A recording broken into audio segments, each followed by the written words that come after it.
বাবা শিমুল। হাব্বা কিছু কইবা?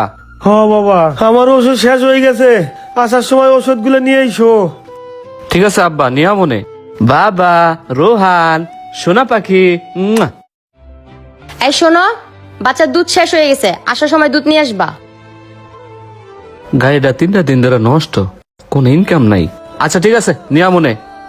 কি যে করি, আবার বাড়িওয়ালা হয়ে পড়বো। যাই তাড়াতাড়ি ভাগে এখান থেকে। এই চাচাই, নাতি নিয়ে খেলা বাদ দাও। গত মাসের আগের মাসে রুম ভাড়া 1000 টাকা বাকি রাখছো। এ মাসের আজকে 10 তারিখ, তোমার 5 তারিখে রুম ভাড়া দেওয়ার কথা, এখন পর্যন্ত ভাড়া দাও নাই। আজকে যদি ভাড়া না দাও, তোমার রুমে আমি তালা মেরে দেবো। তোমার পোলা কই? পোলারও ফোন দাও, আমার টাকা লাগবে। বৌমা, এই মোবাইলটা ধরো দেখি। শিমুল একটা ফোন দাও, কবে বাড়ি এলাইছে। হ্যালো, কই তুমি? আমি তো স্ট্যান্ডে আইছি।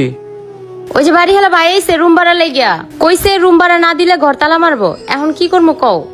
বউ, তুই কোনো চিন্তা করিস না, তুই একটু বাড়িওয়ালারে বুঝাই ক, আমি সন্ধ্যার সময় আইসা রুম ভাড়াটা দিয়ে দিব মনে। আচ্ছা কইতেছি। আচ্ছা রাখ। যাই মহাজনের কাছে যাইয়া কথাবার্তা কইয়া 4000 টাকা নিয়া তারপর বাসায় যেতে হইব। ভাই, আপনার ভাই কইছে কি সন্ধ্যাবেলা আপনার রুম ভাড়াটা দিয়ে দিব। আপনি কোনো চিন্তা করেন না, সন্ধ্যার সময় আমি নিজে গিয়ে আপনার রুম ভাড়াটা দিয়ে আসবো। দেখো, ভাড়ার জন্য তোমাদের কাছে বারবার আসার মতো সময় আমার নাই। সন্ধ্যা তো সন্ধ্যাই, যদি সন্ধ্যায় টাকা না দিতে পারো, শীত আর গরম বুঝি না, আমি তোমাদের রুমে তালা মারি দেবো। কথাটা মাথায় রেখো। আব্বা নেন ফোনটা নেন।